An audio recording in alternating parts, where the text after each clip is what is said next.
Lane, what's going on, dude? Right, doing pretty good. Dude, I'm so glad we can make this happen. Just like reaching out on a DM and we got set up for a podcast episode. There's nothing like it. Yeah. Yeah, no, it's cool. We were talking a second ago. I like what you're doing, so it's like, of course I want to try and be involved with it. Well, heck yeah, man. So I was professionally, I'm just gonna dive right in. I was professionally snooping on your Instagram, and something that really just like stuck out from your story is how you met your wife. Like it's just so incredible. Like the story that I saw kind of captured on Instagram, it just seems like something out of a movie. And I would love for you to just kind of tell us all about it. Yeah. Yeah, so me and my wife, we've been married 6 weeks and a day. So it's been very recent. For now. Um but yeah, so we're both rock climbers. I'm based out of Arkansas. Um I only live an hour and a half away from Horseshoe Canyon Ranch, which is the, uh, the home basically of, the 24 hours of Horseshoe Hell. It's a pretty pretty insane rock climbing competition. It's 24 hours of climb as many freaking routes as you can, and hopefully you're alive at the end of it, you know? Me and, a local climbing partner of mine, Chris, we both had been climbing for a few years together, and we decided to enter into the 24 hour. And so after that first year, like my first experience with it, I was like, this is my bag. Like, I love like endurance style comps. Like, I got experiences that, just endurance stuff from my past. But it's climbing, and climbing is like such a big passion of mine now. So, did it the first year and was like, this is it. And so I signed up for the next year. This is 2022 uh, or 23. And in 23, my partner couldn't do the comp with me. So I was kind of solo, right? So I was kind of teetering. I was like, do I just go for the festival part of it because that's a blast too, or do I go for the comp and do I try to just find a partner? And so I was like, screw it, like I'm gonna enter into it. I love competing. I love the competing aspect. I'm super competitive, and so I ended up uh, reaching out to a really close friend of mine, Ulysses, and I was like, "Hey, man, like I want to do the 24," and he was like, I don't know. I'm on the fence. I'll do it for you though." And so I was like, "Oh, okay." And so, but he hadn't really confirmed with me yet. Um, and so I go ahead and register because I'm like, all right, I'm gonna do this if it's with Ulysses or with somebody, right? Somebody. And so I register, right? And then it takes you to the website like, oh, you don't have a partner. Here's other people who don't have a partner. And so I wasn't like trying to find another partner per se, but I was really just looking at all the funny team names, right? Because I was trying to get info. I was trying to get like, what are we gonna be called? Like, what do we call our team name? Because that's part of the competition. You get to develop your own team name. And I was looking through the list and stuff, and then I see like Katie Joe Myers on the roster list who didn't have a partner, and I was like, I know Katie. Like we had chatted maybe 2 years ago about a pair of shoes. Like I DM'd her on Instagram. Literally, like she's sponsored by Evolve, and I was like, man, I love Evolves, and they just came out with the new Raves, right? Because I was wearing the Evolve Addicts, which is a slip on, and like I just like it as an all around, and it's a perfect shoe for the 24 hour because you just slip it on and then you go, right? So I messaged her a while back, right? And then she's really good about like being up on her social media stuff. And so she messaged me back, and that's kind of how I knew her, right? And so I was like, there's no way there's another Katie Joe Myers. So I just messaged her again. I was like, hey, are you signed up for the 24 hour? And she was like, "Yeah, I am, but I think my partner is bailing on me, and I don't know what I'm gonna do now."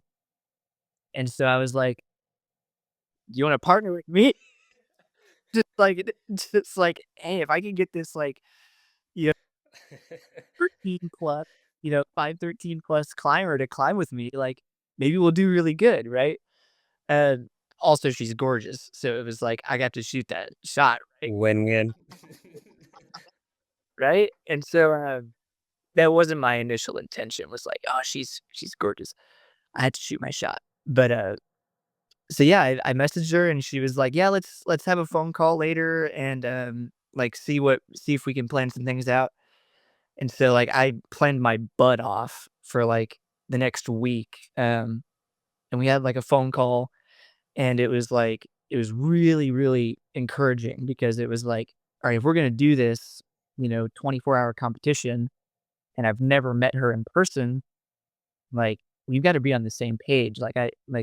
If you climb with anybody, like, you really have to trust your partner, right?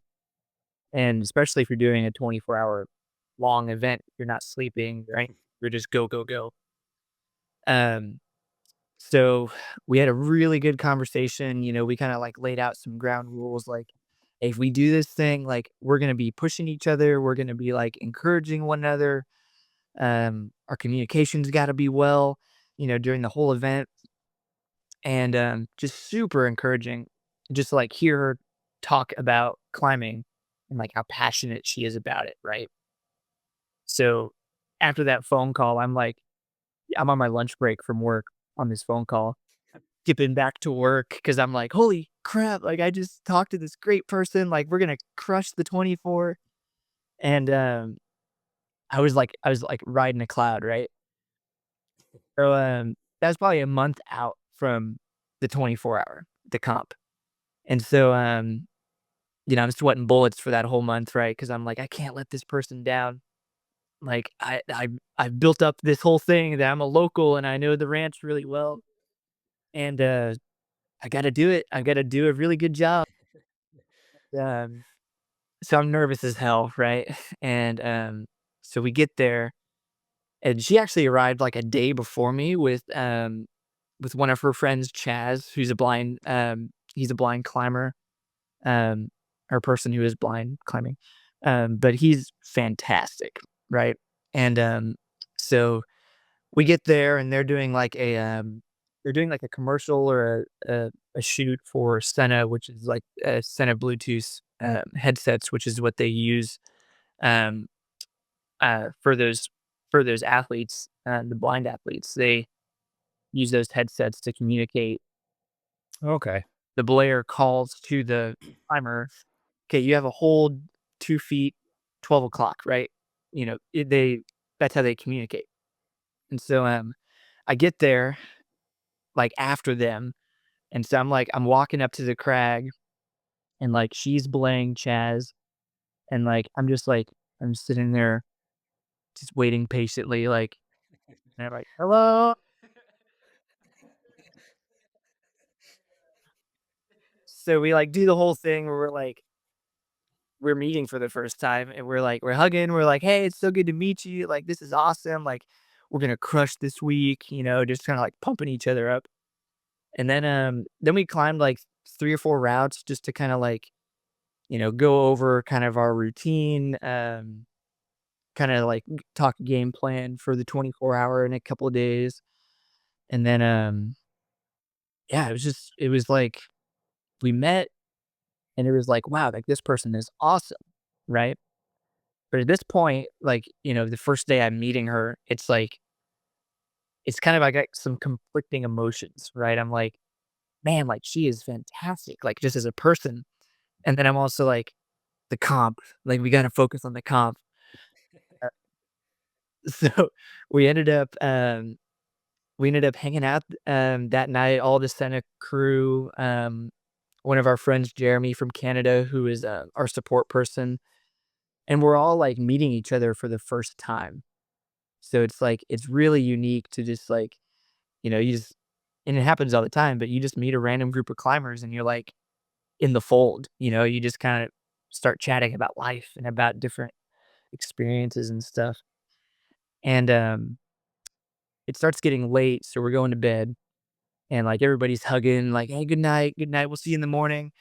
And then, like, I was just telling my friend, yeah, I had that phone call with my friend a while ago today, and, I was like, I knew something was up. I knew something different was going on when I hugged her goodnight because, like, we hugged and, like, neither of us really let go. We kinda just, like we kinda slowly peeled off and we're like, "Alright, good night," you know? Kinda like nervous kids, you know? And, Mm. at that moment, I was like, something's happening here. Something's going on."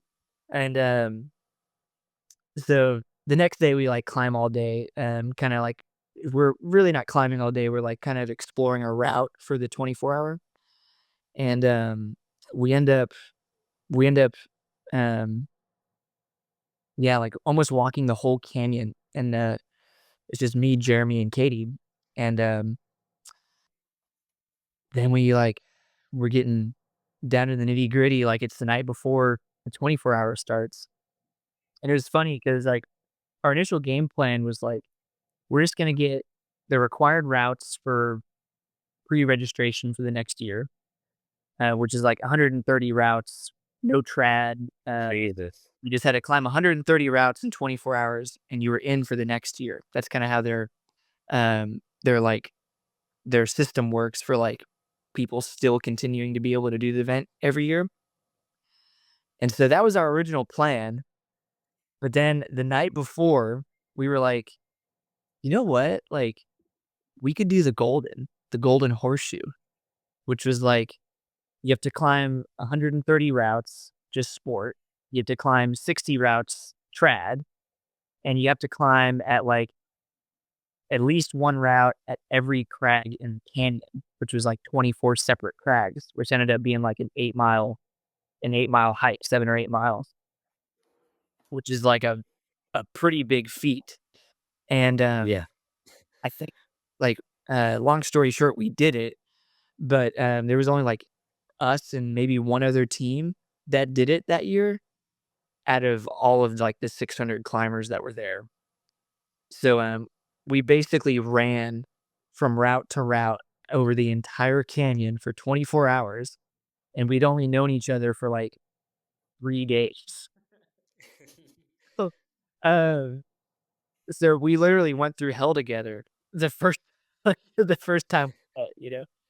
Um, so yeah, like, after a near-death experience, I won't well, I almost fell off of a route, like, out of my out of the system, like, um, Mm. I was using like I think it was like a dual lock, um, carabiner, you know, like a double action, like, you open it, like, you push up the lock, twist it, and then it opens and engages. I was Yeah. that in my knot to my my harness, and as I was being lowered from a route, I noticed that I was cross-loaded on the carabiner as I was being lowered, and so I was probably only 10, 15 feet off the deck, um, but I grabbed my knot in my harness, and then I, like, slapped the carabiner to, like, reorient it, but in doing that, it engaged the mechanism, and the knot comes shooting out of my harness, and I'm, like, holding onto the knot, like, being lowered off of this route. Um, it was, Mm. like it was pretty intense. I was pretty shook up about it, and, it was only, like, 2 hours into the comp. So, like, I'm sitting on the ground safe, like, nothing's wrong, except I'm like, I just about screwed up our entire 24-hour off of this one accident 2 hours in. And I think at the time, I was really worried that she was going to, like, be mad at me, you know, like, I did something really stupid. I probably should have just, like, kept it cross-loaded and went down, or I should have, like, not tried to slap the carabiner, and I was really worried, like, after I hit the deck, after I, like, got safe to the ground, I was like, "She's gonna be so pissed at me, like, I just about ruined this, but immediately she was like, "Are you okay? Like, are you fine? Like, you're not hurt, your hands look fine, like, we're gonna be alright." She was very reassuring that, like, we were gonna be okay. And after a few minutes of, like, just sitting there, like, gathering my nerves and stuff, um, she kept on being, like, really encouraging, and she was like, "We're ahead of schedule, like, we're crushing right now." Like, the first 2 hours, we were, like, like, hitting, like, I don't know, maybe, like, I think we already had probably 20 or 25 routes already in 2 hours. Jesus, like Like, a lot. flying, uh, but the adrenaline was pumping, right? So after that, it was like, "Okay, we can do this. We're fine. We're we're still capable. Let's continue to crush." And just the gas pedal went down, and, like, we were in such a good rhythm, um, for, like, the next 12 hours. The next 12 hours, we absolutely just boom, boom, boom, boom, boom, just hit all these routes, cleared out, like, so many of the crags, kinda getting everything that we could hit in our range, and, tapering off of the 24, the nighttime's the worst, right? You're climbing with headlamps, like, your communication's super important, and, like, we kinda bonked at, hour hour 16 or 17, Yeah. and Okay. it got really tough there for a minute because by that point, we switched to just doing trad. We had already got our route count for sport, um, so we were, like, hammering these trad lines, but, the the trad ethic during the 24-hour is not as safe as what you would probably normally climb trad wise. I mean, we were spacing gear maybe a little far, maybe not checking if the placements were, like, completely solid. I mean, we were, like, sprinting up these routes, and Yeah. probably an hour in of, like, trading off leads, Katie was like, "I I cannot lead anymore this trad, like, I'm starting to, like, get really, really freaked out about, like, leading trad." And so probably, like, the next 6 hours, I led, like, every single trad line, and then she would pinpoint them behind me, and it was just, like, a really stressful last, like, 4 to 6 hours. Like, and I tell you, it was so stressful because, like, by this point, we had our scorecard, right? And we were, like, trying to keep track. I couldn't even read the damn thing. I was like, my hands were shaking, and, like, I was so, like, dehydrated and, like, you know, malnourished at that point. Like, all my energy was zapped.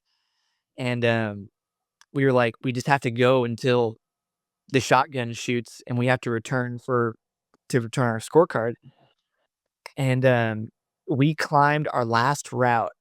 I kid you not, probably 25 seconds before the last like your last call, I guess. Like a gunshot goes off, like a shotgun blows, and it's time, and you have to race back down to the finish line to turn in your scorecard. And we climbed that entire 24 hours. And I think we did like 168 laps total. Um, did the entire loop of the canyon, and we were just completely exhausted at the end. Um, and it was just like the craziest experience of my life. Like, because I'd never met this person. I'd never met our support crew guy, Jeremy, before. And like the whole 20 hours, we just were absolutely on each other's, hip and on each other's belay. Like we were like a machine. And it was just like, man, I don't ever want this to stop. The 24-hour, I would like that to stop, but like the, Yeah. the competition, but like being with her was like, this is probably like the safest and most like supported I've ever felt in my life. from another person, from another human being, you know?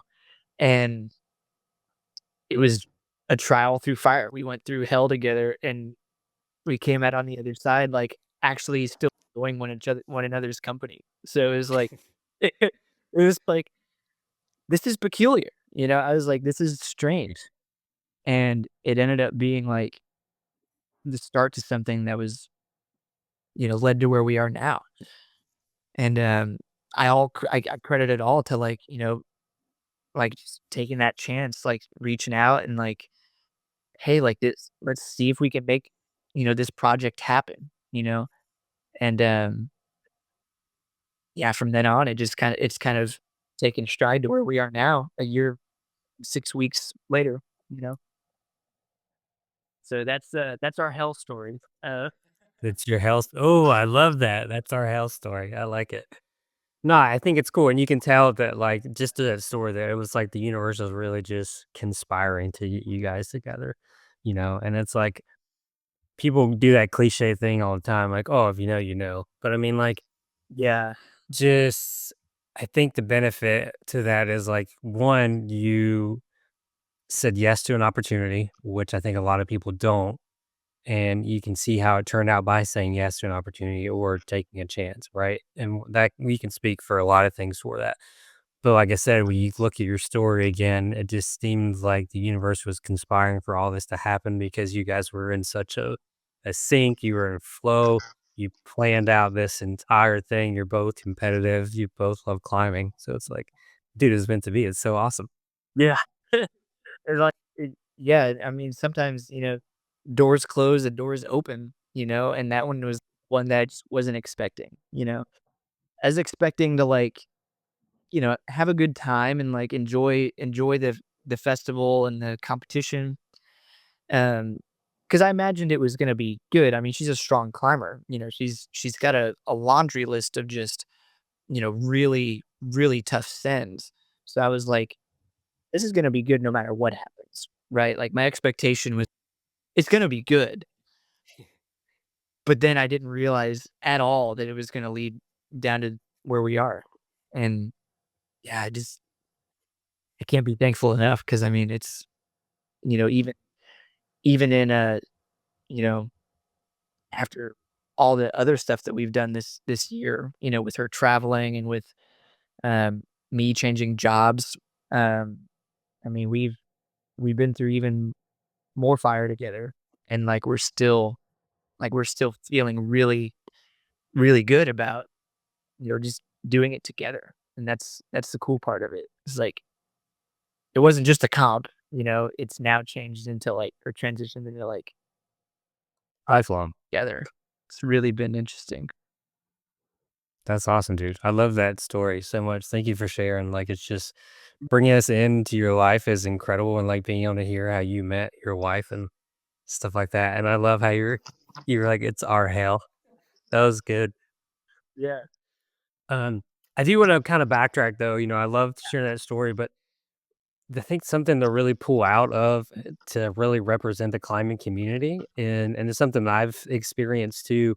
You're talking like you show up and you and people you've never met in that group, like the couple days before, were just like chit chatting, talking about life and other things. And I think that's what a lot of people don't get in this world, or they maybe just don't have a community like that. And why do you think climbing is so different and yet people just like feel so gravitational to the sport and the community? I think it's got a lot to do with where you are. So, like, I don't know, I think just personally, we live in a society where it's like you either are at home, you go to work, you go back home, or you have like home, school, back home. And like you get into this rhythm of just, you know, I don't want to say monotony because you can find satisfaction in work and in school and in doing different things with your life.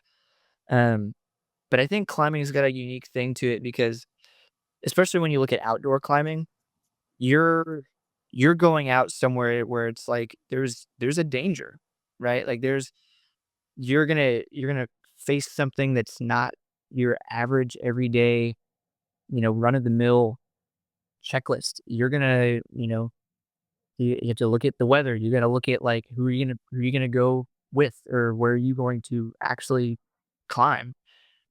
And the cool thing about all those things is like 9 times out of 10, like you're gonna be immersed in a beautiful, beautiful area. So I think like you're changing your personal, you know, idea of your location, right? So like at work, I'm on the grind, right? Out climbing, you're able to kind of be a little free, and you're able to kind of, you know, do something that is maybe a little scary, and do something where, you have to trust your belayer. You have to trust the person you're with. So I feel like that's the whole, that's a really good track on community. You got to trust who you're with, you know? And I feel like with outdoor climbing, if I go to a crag and just somebody's there, I have no problem just asking like, "Hey, where are you guys going today? Like, do you mind if I tag along?" Right? It might be weird at first, like, cause it's like, yeah, sure." But then, like, you start having conversation, and you start, like, building a trust because I'm climbing a route. Like, I trust you to be able to catch me, and you be able to, like, lower me safely, and you be able to help me you know, if something crazy does happen, because it's outdoors and stuff does happen. So that trust is what's really cool. And, I like tying that in with, like, the adaptive, Climbers Fest that I witnessed. I don't wanna speak too much for adaptive, just 'cause I don't have a whole lot of experience, and I'm able-bodied myself. But the amount of positivity and, like, trust that climbers in general, able or adaptive, it's unlike anything I've seen before, really. Um, and it's cool that it's got that unique feel, and I think that's why it's so addictive to people, you know? Um, because like, if you're on a team, or, like, you're, playing another sport, um, sometimes there can be, like, more ego-driven individuals there, and don't get me wrong, there is in climbing all the time, but I feel like as far as, like, a community is based, everybody is just there to, like, enjoy climbing for what it is. If that if that's the long drawn out answer for you. No, I think you're right, and you hit on I think trust is a big thing, right? And, like, Yeah. you can't forget the part where, like, you're completely facing things that ordinary people aren't on a day-to-day lives, right? And we knowingly put ourselves in a riskful situation, even though we have done our best to mitigate those risks by using equipment like ropes and harnesses, but the instantaneous trust you're supposed to develop with someone that you just met at a crag, right? Yeah. Is nothing like you'll find kinda in the outside society that you see now, 'cause, let's face it, society has kind of become a little selfish and self-absorbed and things like that, and that's okay, I'm not gonna, like, badmouth it and say everybody's bad, I'm not saying that, but I just know there's a difference when you meet someone you don't know. Just for example, like, when you met Katie for the first time, you guys had to go climb 1 or 2 routes to kinda get that trust and things like that, and that's the big thing. But something that a climber told me that I think I really felt was the climbing community has really been like a second family where you just feel like a lot of love and acceptance, right? And I think that is kind of key to what brings other people in. Not only are you learning to trust people and gaining friends, because like I talk to people that are in other states that are climbers, It right? So you develop this friendship, but I think it's the acceptance and like kind of like a second family that people develop that really drags them in. yeah. No, I agree. It definitely does feel like, you know, like, because you might disagree with somebody on, like, how they're belaying, or you might disagree with somebody on, like, their ethics, right? But, like, in the end, you're climbing a rock, like, it's the coolest thing. Everybody can relax a little because you're outdoors, and you're somewhere where you can be yourself, and you can be free, and you can climb hard, you can climb easy, it doesn't matter. Yeah, it's like that authenticity, and then you said it perfectly right, like, no one gives a crap whether you climb hard or not, Yeah. right? Like and that's pushing aside the egotistical boulder bros, right? We gotta push those aside. But, like, lo and behold, the majority of climbers are just like, "Let's go have fun. Let's go do 3 pitches of 5/8, or let's go do the horseshoe of hell and climb all these routes and do trad at night." No, and that's the thing. It's like I do enjoy it because like there is so much variety, right? Like you can enjoy those 3 pitches of 5/8, but then you can go and get your butt kicked on like an 11 or a 12 and like you feel you feel like this urge like I have to improve, right? That's another thing that I feel like I know so many climbers that were like either former athletes or they were like um they were very competitive themselves, and they were, like, trying to find a niche, something to fit in, like, either to their schedule or to, like, their style of, how they like to be active, and so many of them are like, "Man, like, that 510 just kicked my butt, like, I'm gonna come back after going to the gym for 2 weeks and send that thing," like, you get this sense of, like of passion where you're like, "I have to do this particular route." And, I think that's incredibly healthy, you know? I think, yeah, if you're able to push yourself hard on stuff, like, do it. Getting your butt kicked is fantastic sometimes, you know? Um, but I definitely agree. I don't think that it doesn't has to be ego driven, you know? I don't feel like that's where your community really lies. It's all about you're having a good time. Yeah, and you can tell that this war is very internal when it comes to competition, right? Like, yeah, okay, you have the, kind of the able-bodied professionals that are like going to Olympics. Okay, great. But like your recreational climbers and things like that, like you and I, like, did I do better than I did last time? That route that shut down. Okay, maybe almost made it to the top and failed. All right, but I improved. So that's where it comes. And then you add in the supportive community. Yeah. That is what I think brings it full circle.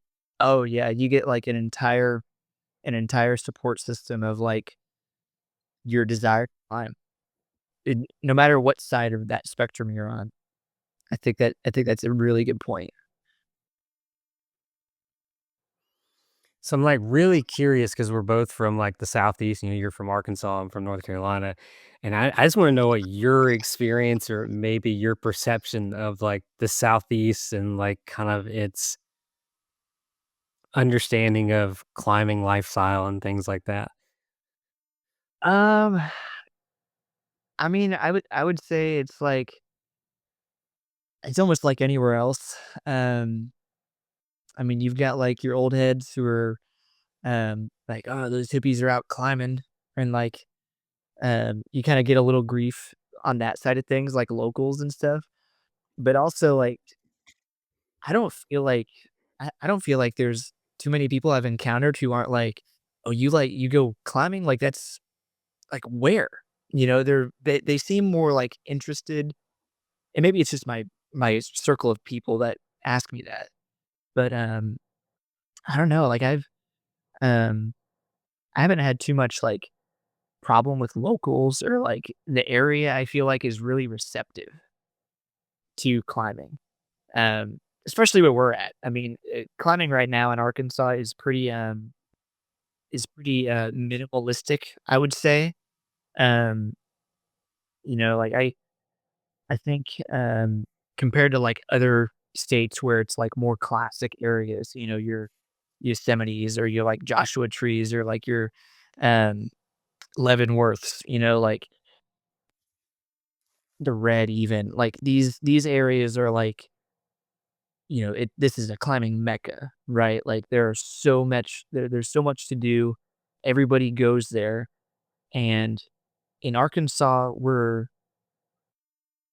kind of this secret thing. And I almost feel bad like calling it that because like we've got some really good stone.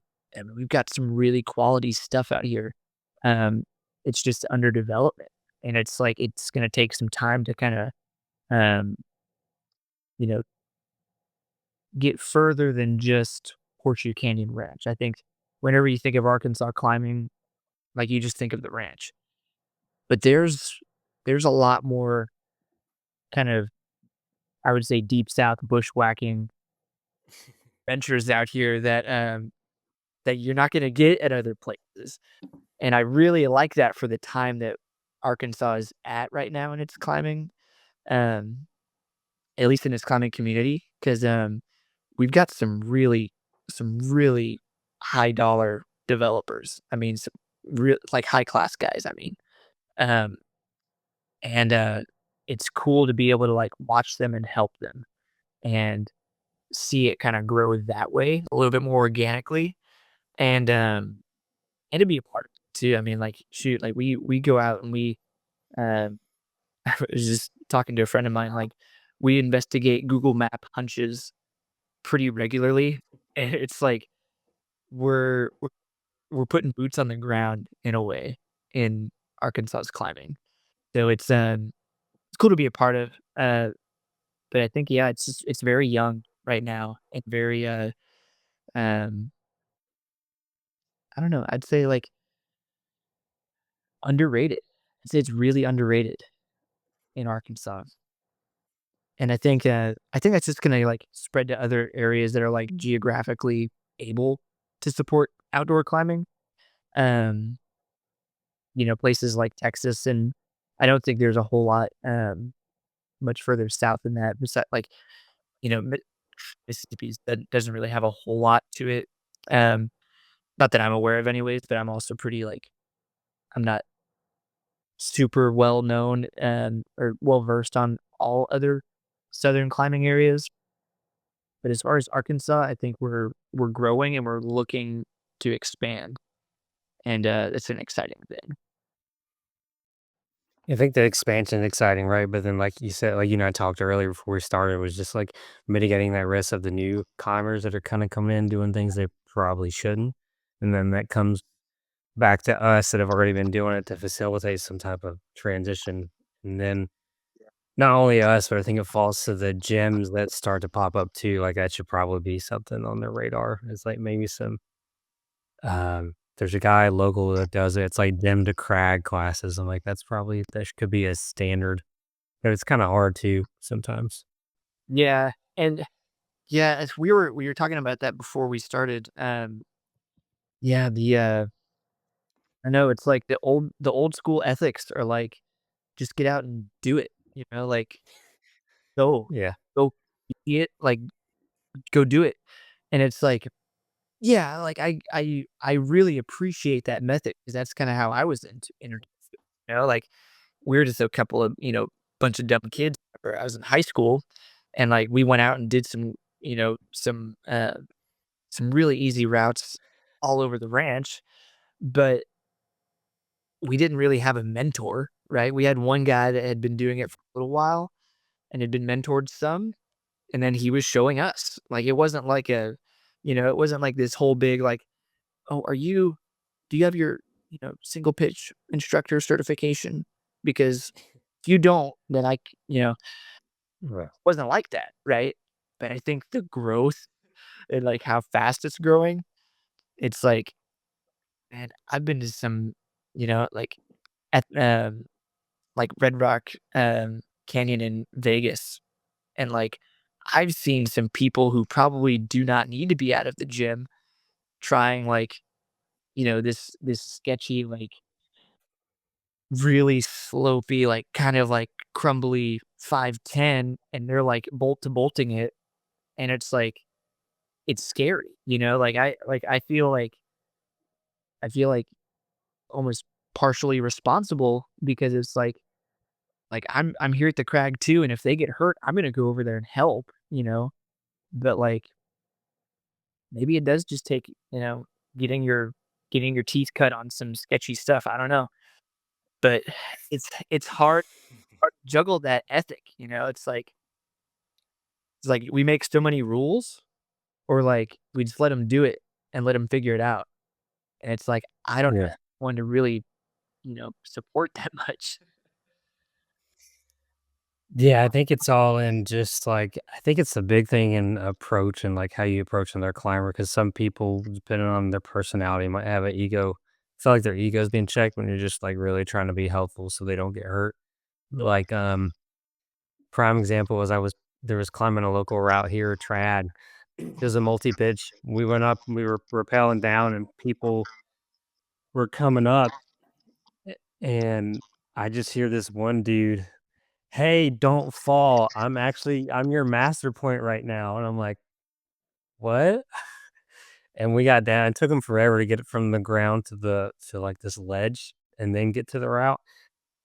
And they were like, "Hey, can we climb this and like can you rappel with like a 60-meter rope?" And I'm like, "No." I was like, "You need two 60s tied together." Like, if you guys probably want to come down with us because if not, you're stuck. I'm like, "You're gonna be stranded." I was like, "Geez," but then I've also been on the other end where I've been placing gear and I took my first trad fall and it was horrific. So, like, yeah, I see both sides where you need your teeth cut, but then I see this stepping in like, this is just I'm not trying to step on your ego. I just wanna make sure everybody's safe because also if someone dies at a crag, that's how they get shut down. Yeah, true. And it's like that's another thing we have to worry about. Yeah, I don't know. I don't know if there's a I don't think there is an easy answer. I think that, if you're like really new to climbing, yeah, probably go to a gym and probably, kind of get your feet wet there before you buy all this expensive equipment and then try and go do, um, try to do some epic, out somewhere where you're gonna possibly run into some challenges that you're not aware of. Yeah. I was there, yeah, I didn't know how to clean a route, my first year. Like, maybe not my first year, but, like, my first couple of times going, I didn't know, what I was doing. Luckily, I had somebody there that was, like, showing me the ropes, and it was safe that way. Um, but yeah, if I didn't have a mentor of some kind, I probably would've got myself pretty hurt. So, I don't know, maybe yeah, maybe just, like, more, like, mentors in climbing that can take fresh people out, and that can be, I guess, achieved in, like, a gym to crag situation, but, um, I know some old school climbers that would be like, "I'm not helping you, like, go figure." Yeah, them the old school guys are awesome to watch, but man, sometimes they can be hard-headed. I Yeah, swear to God. There's a lot of trad and it's called Linville Gorge in North Carolina, and it is just like trad heaven.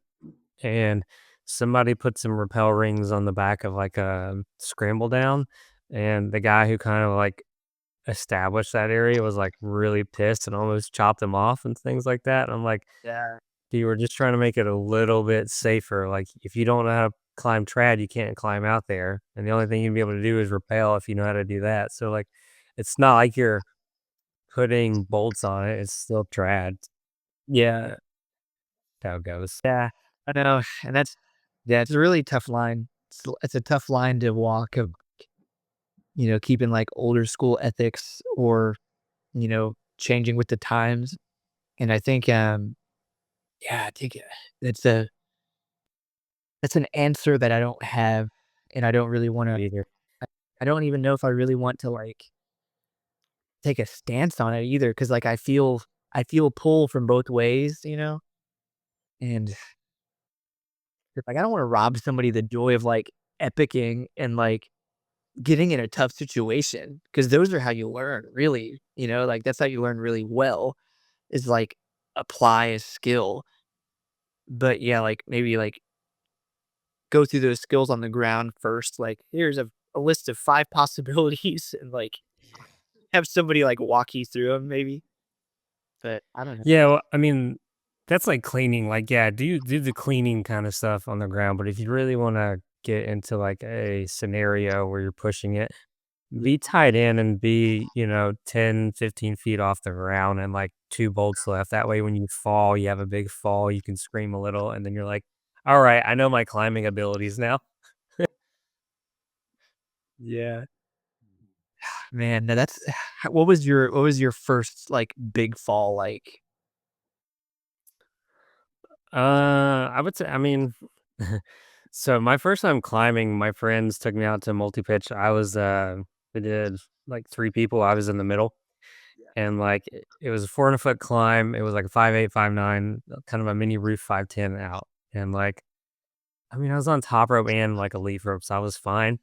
But I like was struggling. I'm not a strong climber, and like I'm over this 400-foot drop, and I just like let go and scream. But somehow the way the cord was wrapped, or the rope was wrapped, I didn't swing out as far or drop as far, and they were all kinda confused, but I got everything figured out and scrambled up, and then we got the other person out, so it was, like, really funny. But, I had a scary fall this year, or no, last year, so it's been over a year, and it was very eye-opening, like, for, like, a lot of reasons. One, I've always been the person that was like, "I'm not gonna wear a helmet climbing." The Mm, husband and wife I climb with always wear helmets. They got me to wear a helmet. I was out with them and a former employer of mine. We were all climbing, and it was the first trad route of the day, just single pitch trad we were doing. I think it was like a 5, 6. And, I sewed it up, but not like I should have. So I had probably less placement than I should have had. And put a small one in towards the top and couldn't figure out the move, came down a little bit, went back up, and I was like, "Okay, I'll just go." Ended up barn dooring and fell, but when I fell, the piece yanked out. So, and the belayer thought that maybe, like, it caught because he felt it catch, and then I guess the catch jerked it and then ripped it out, yeah, yeah. and so by doing that I, like, fell, like, 70 feet. So, like, when after all the bumps and hits and hitting my head, and I had a helmet on, but, like, I hit my head, hit my back, just kinda, like, bounced off the the mountain and, like, stopped falling, looked down, and, his name's Kevin, a friend of mine, was just like this with his hands up, and I was, like, maybe 5 feet from his hands, and I was like, "Hmm." Dude, So big whip are big whips are tough. mhm.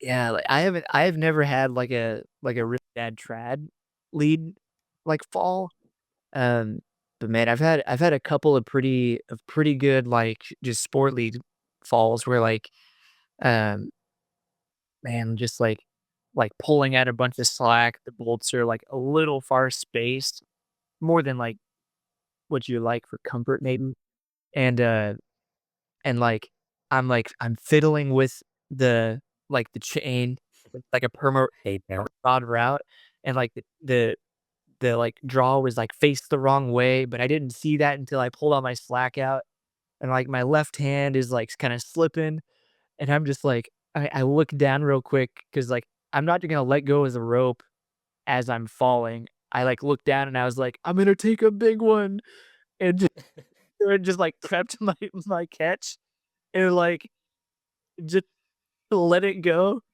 and luckily, it was a pretty, it was a pretty positive route and, just fell to dead space, but it was like those big ones can, like, put some hair on your chest. I mean, Yeah. I think that's the coolest thing about, about lead climbing especially is, like, I love top roping, right? Like, did you ever see that video where it's, like, Top Rope Heroes or something where Mm.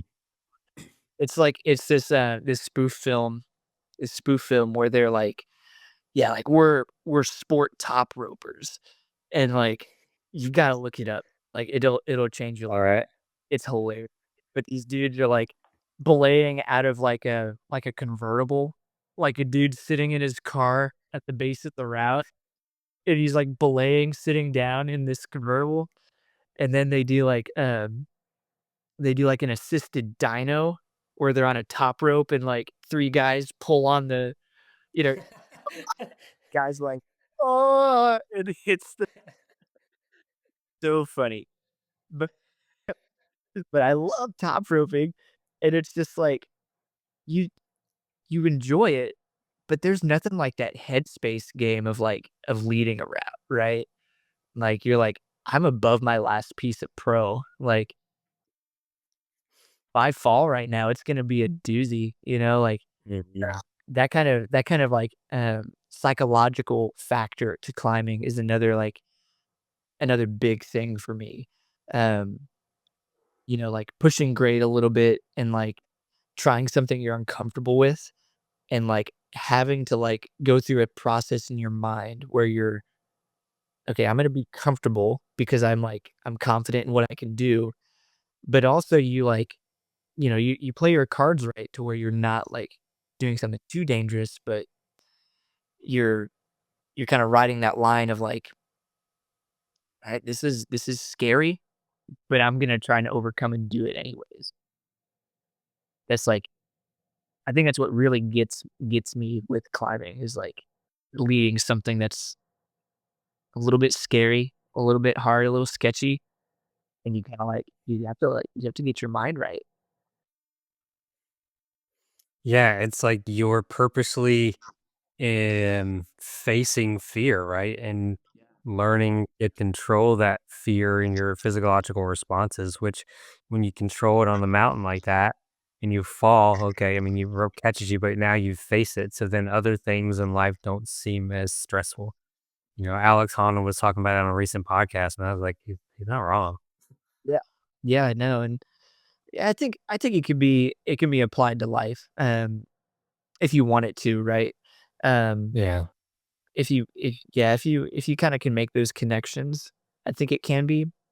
I think, like, having, like, like, an athletic background myself, with, um, I wrestled in high school and I ran cross country in high school and then I ran cross country in college. Like, do you that's the cool thing about just sports in general is like you're developing skills that you can take and you can apply to your real life. Um, but it's gotta be a conscious effort because I know a lot of athletes who are also like they don't have it, like they don't have that like that transition app, you know what I'm talking about? Like they Yeah. things they learn and then really apply them to where they're better people, um, just in their everyday life just for themselves.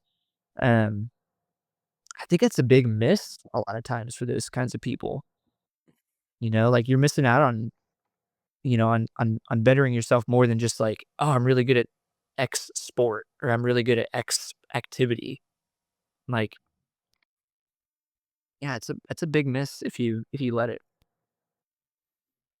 Yeah, and again, that just circles back to like why I love our sport so much. It's just the problem solving aspect, the facing your fears aspect. Just a lot of it can. I mean, yeah, there are a lot of things in sport that translate to life, yada yada yada, but nothing like climbing. I'll go ahead and say it. I'll be biased. I agree. Um, there's a lot of things that can teach you a lot of things. Yeah. Thing is like climbing is like, it's really raw. It's a really raw way to learn and to experience something. Yeah, it's so raw because you are the one in that situation, and like you said, this psychological aspects of lead, right? You're gonna have this big ass fall, and like you're sitting there, you have all of this rope out, you're looking at the ground, and you can't clip the damn clip, and you're freaking out, you're shaking, you're scared, and you're like, you look at your player for help, but they can't do anything, so you just gotta either fall or figure it the heck out.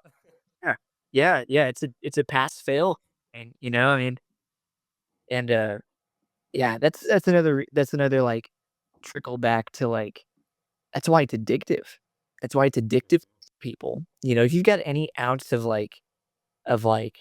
and I don't want to say this as like a negative connotation, but if you get any ounce of like pride or like confidence, things that are generally really good to have just for your own self-esteem, right? Not even talking about like the ego climbing or the ego activities. But like if you've got any kind of confidence or any kind of like drive, like, climbing is, like, you're immersing yourself in a pass or fail, and it's like, "Damn it, I just fell off that route." It's like a 5.9. I can send 5.10 plus, or it's like, it can be less than that. It just is, like, on so many different grades and levels, like, people want to improve, and that's where the addictive part comes in, I think. Let alone, like, like my mom and my grandparents, "You're a dare." It's like, I'm not just like a thrill seeker, like I enjoy those things, right? Yeah. But like, yeah, it's more about the, like the discipline of it. You're putting yourself through something. Yeah, I think it's like that challenge, putting yourself uncomfortable, but I really think it's just that high you get when you, like, accomplish something because, like, you are going against our human nature, Yeah. and it's just like you conquer human nature for, like, 2 minutes, you reach the top, and you're like, "Holy shit, I want some more." Yeah. And then that's where it just goes. Yeah. And then that opens the door. You're like, I want to get a van and I want to travel the country, and Oh god. you just it all boils down to everybody's gonna be in a van and That's right. Dirtbag for life, kids. yeah, yeah. Yeah, don't get a job, just find some hard stuff, go see some cool places and, Eat ketchup packets, whatever you gotta do. uh, on a saltine or something. Yeah. We kid, but we also secretly love the van life, let's be real, the van life was great. No, absolutely. I had one for 2 years. I didn't travel too much in it just because, like, God, my job was really hard and demanding, and it was like, I just never had time. Like, my weekends were like, gosh, like, so I was an athletic trainer for our high school, and, Okay, I went to school for, it was like, did 4 years of undergraduate for athletic training, like sports medicine, um, a sports medic for those who don't, like, understand what athletic training is, and, did the grad school thing, and then, like, I get to the high school setting back at my hometown, and, man, it was just like I had already known it was gonna be a tough, like, career choice, but then, like, I get back to my hometown where I was, like, a pretty good wrestler and, like, a really good runner, not to toot my own horn, but, like, like, it paid for my school, but, like, I come back and I'm like, "Man, I wanna get involved in everything again," and I overextended myself, and, it just made it really, really hard to do anything related to climbing, and, like, I was trying my hardest, to I was even like, "Oh, man, I'm sick today. I can't come into work," or, like, I'll admit it, everybody does it, but, ain't wrong. it was just really it was really challenging, and, I don't wanna badmouth the career because I really am still passionate about, like, sports medicine and, like, different of, like, physiotherapy, but, especially for, like, all of the different things that have, come across the main a main one being Katie, you know, um, she gets to be on the road all the time, and, like, um, she travels and she climbs and she, like just her passion with that is just, like, you know, is intoxicating, right? And, a mixture of that and, like, I bought some property and we're in the middle of building a house right now, like, we've got all these different aspects going on, like, you know, changing my job was just like at this point, I think it was just, like, necessary, Um, one for my own, like, mental sake, I don't wanna just say mental health because like, I was healthy, right? But, like, man, like 60, 70 hours a week for 3 years really wears down on somebody, like, constantly on call. And, I did love the job, but, like, also, like, you gotta have some time for some other things. Um, and, like, it reminds me of, like, of that classic saying where it's like you you can only um you can only like pour so much out of your cup that you're receiving into it, right? I'm not quoting that correctly, but if my cup's empty, then I can't really pour out into others very effectively in a set of words. And I just felt like that's where I was at. You know, I was trying to pour out into that job, into that career. Um, I was coaching wrestling along with running clinic and teaching classes. Like it was really overextended, and I didn't really feel like I was doing a really good job in any of those because I was so overextended, you know?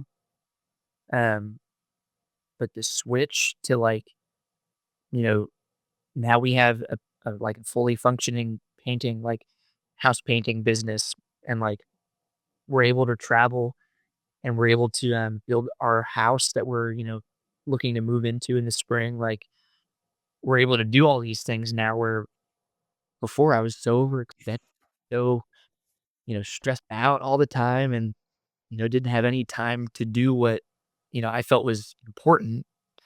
And I feel like people have a fear of making that leap sometimes, you know? They have a fear of, um, shoot, like if I fail, like I'm a failure. You know, that's the thing I think people fear all the time is like just failing, you know?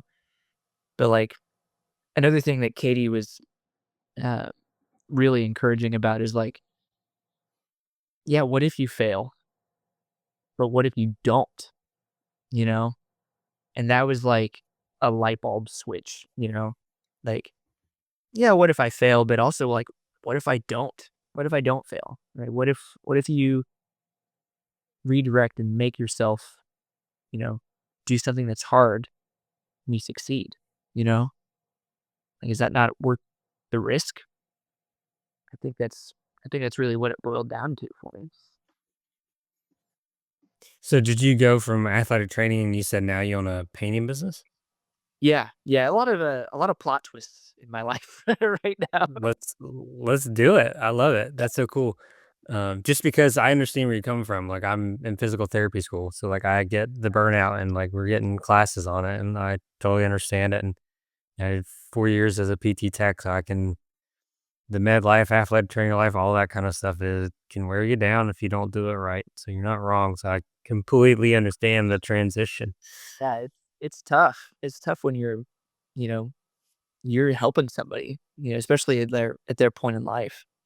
You know, they're injured or they're trying to do some rehab, like, you're like another parent to that person. I'm sure you can, relate to that. Yeah, you develop that like really good relationship, like you said, like another parent, and like Yeah.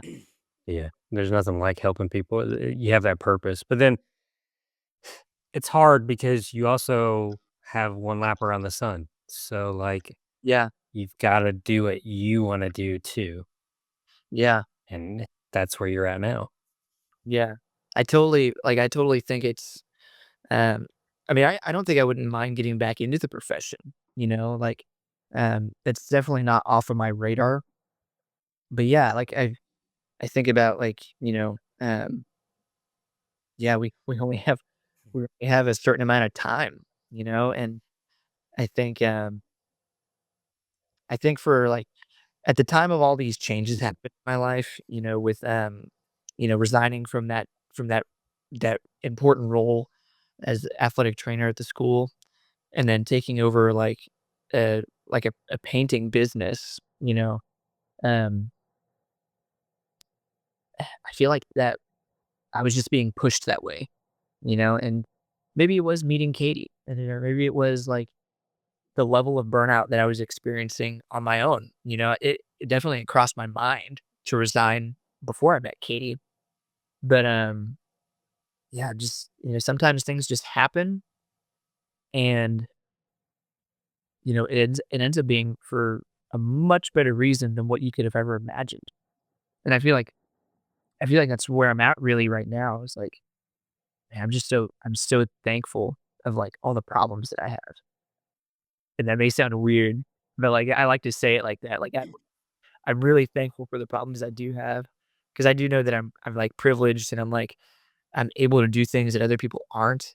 Um, God, I'm so thankful that I get to do what I'm doing. And if you can't, I don't know, if you can't say that at the end of the day, maybe you should start climbing. That's the first step in our 100 step program. Lane and Ben have just come up with it. We have 100 steps. First step is climbing. That's it. There's no email list. There's no quit your job. It's just start climbing. Yeah, Everything else will go away. things will become a lot more simple whenever you start doing that. Right. It's like it's like the real where it's like two people just like grooving in a car. It's like me and my friend ignoring our responsibilities, heading to the mountains for another weekend of hiking and almost dying. Yeah, kidding. Yeah, yeah. You gotta experience those things. You gotta, because then what's the point? You know, what's the point of everything? What's the point of having your really high paying expensive job if you're like if you're miserable and you don't have a life and death experience Yeah. every once in a while, you know? Saying Yeah. kind of in satire, but it's like it's true. Like I think people are definitely missing that right now. They're missing they're missing out on what I think is only gonna get worse, you know? I mean, like we're not ever gonna have like I don't think anyways, we're not gonna have any better access, any better like opportunity to do this, you know, unless we had a time machine and we could go back to where like, people weren't littering and there was, no huge carbon emissions or whatever, that's ruining our planet. It's like you gotta take advantage of where you are, you know? Got to. Yeah. And and like you said, it's the fear thing. I think it's the biggest factor, right? But then again, do you have the mentality of like, Katie was telling you, what if you don't fail though? Yeah. And like you're not sitting here saying it's easy. I guarantee you that transition was hard on top of Yeah. the the purpose you feel from the athletic training like that. I mean, and you walking away from that is hard. Now you're going into running a different style of business that maybe you have experience in. I don't know, but let's say you don't. Now you're having to figure it out. So you less comfort to go to uncomfortable so that in, let's say, 2+ years, you can have the life that you want. Yeah. Yeah, and I think that's totally worth it, I think if anybody has that fear, it's like, I don't know, don't maybe not go into it with, like, no plan at all, but, like, have a well thought out idea, and Yeah. just shoot it, shoot your shot and, you know, yeah, I mean, like, gosh, the guy that so I do have paying a like, every summer job that I had from whenever I was, like, 14 to, like, 24 was, like, painting, and, the guy that I was buying the business from, my former boss, he's retiring. So, like, a couple years ago, he calls me and he's like, "Hey, you wanna buy my paint business?" And I was like, "Dave, no, like, I'm graduating college. Like, get off my back." And, like, a couple years later, actually, like, about a year and a half ago, he calls me again. Like, he's like, "Hey, I'm I still got all this equipment, like, it could be really good," wanting me to just take it over for him. And I was like, "You know what? Like, I've got some experience in it. I don't have experience in the business side of that, like, actually, like, Mhm. like, I feel like I'm getting better at, doing estimates and, making invoices and stuff, and Katie's a big help with that. She has some finance background, but we have no clue what we're doing, really. Like, we're kinda going off the fly on it, and it's, like it's stressful as all get out, Like, I can't tell you how many times I've been like, "Crap, we have an estimate to go do today, like, I hope I don't bid them too high, I hope I don't bid them too low," like, it's owning your own business is really tough, and, like, I still Mhm. I still don't even have the full concept of it right now. I mean, we've only been doing it for, 4 or 5 months, and Um, I feel like it's going in a good direction. I hope it is. I hope we can continue to do it, but it's a huge learning curve. And yeah, I mean, it's basically a brand new thing. It's tough. That's incredible though, right? And like, oh man, I spend too much time on YouTube. Her name is Cody Sanchez. Talks about like buying boring businesses, and like she will go around and interview. She interviewed a guy that owns a paint business, and so I think that's really cool. Yep. Um, but yeah, you're right. But you're learning all of these new skills, which is really awesome, right? And like Yeah. Yeah. you and Katie get to do it together, and I think that is what's special. And I think that kind of makes me want to circle back, right? Because you were talking, the guy gave you a phone call after college. You're like, whatever. I'm going to go be an athletic trainer, chase this passion. And you did it and you loved it. And you didn't leave because you hated it. You get tired, things happen. Sure. But then, like when you went to the Horseshoe Hail, met Katie, you see that conspiring for things to work out. And then you get the phone call when you're kind of like tired of the athletic training. You're like, let's do it. And now you're 4 months in and you can see the light at the end of the tunnel of this incredible life where you and Katie get to go and travel a little bit more. Or you can travel with her because, like I said, I don't know her work, but I'm just saying, like, you're setting yourself up for that life that you want. And then, like you said, maybe eventually you find yourself back in athletic training some way, some form too. Yeah. Yeah. And if that ends up happening, I'm I actually really love the profession. Like I love building those connections with people. Like Mm. that's if I had to boil it down, that's the single thing that I love the most about it, is being able to connect with your client or your patient, and like help them through a hard time. And you have experience to back up what you're doing. Like that's a great feeling, you know? And like, yeah, I feel like I kind of have some of that with painting, right? Like it's a trade. It's not like anything grand, but like I'm still getting satisfaction out of the work that we do. Like you're gonna do something with your own hands, right? And especially in like I won't talk too much about painting, but like especially whenever you're doing something like where you're in a process talking with a client that's a homeowner, right? Like maybe they're going through this really strung out process with a construction company, or maybe they're like, man, we haven't done this renovation in forever. We're gonna do it now. You're gonna take them through like the old and take them into the new, and that's so satisfying to watch them, like, see the process, and, like, they get satisfaction out of it too, which is really cool, and, like, then at the end of the day, you get paid for it, and it's like, I just I just made their house look awesome, and they're gonna pay me for it too, so it's like, it's a cool trade, but, yeah, I think that, if you enjoy what you do and you get satisfaction out of it, like, shoot for that, there's no other there's no other drawback if you're satisfied at the end of the day, you know? And yeah, with Katie and her travel and her work, like, she's a photographer and she works with Bronco and Ford.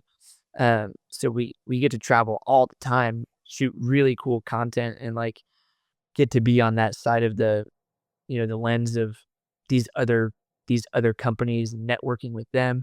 Like we can do all of that, and like I at least think we can.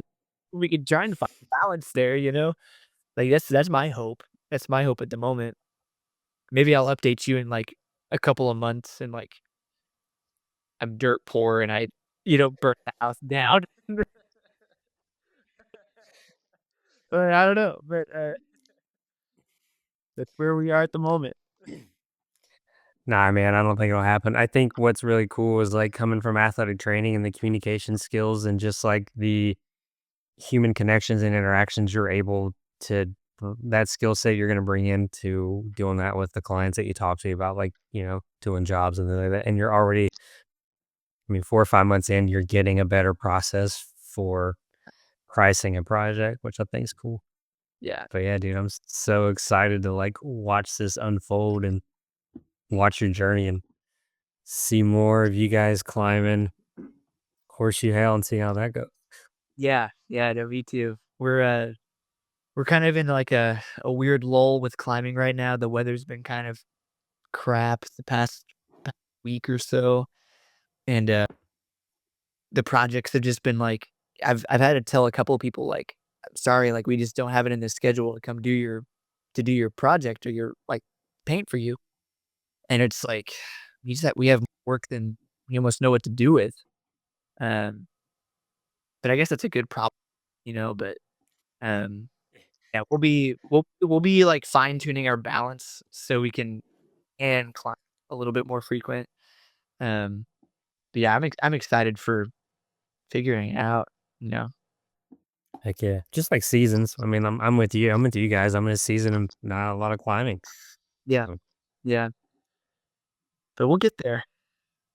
We'll get there. Lane, man, it's been awesome, dude. I love your story, just going and seeing about your life from just taking an opportunity, jumping in head first, meeting Katie, seeing where that went out, and then at the same time, figuring out you just again are just jumping head first into a new business. I think it's incredible. Yeah, a lot of plot twists. A lot I of love it. That's life though, and that's Yeah. the best way to live it. Yeah. Yeah, no, Katie and I were just talking today, like, I'm happy with where we are, you know? Whether it's balanced or not right now, we're gonna figure it out, and we're gonna have a good time doing it, you know? So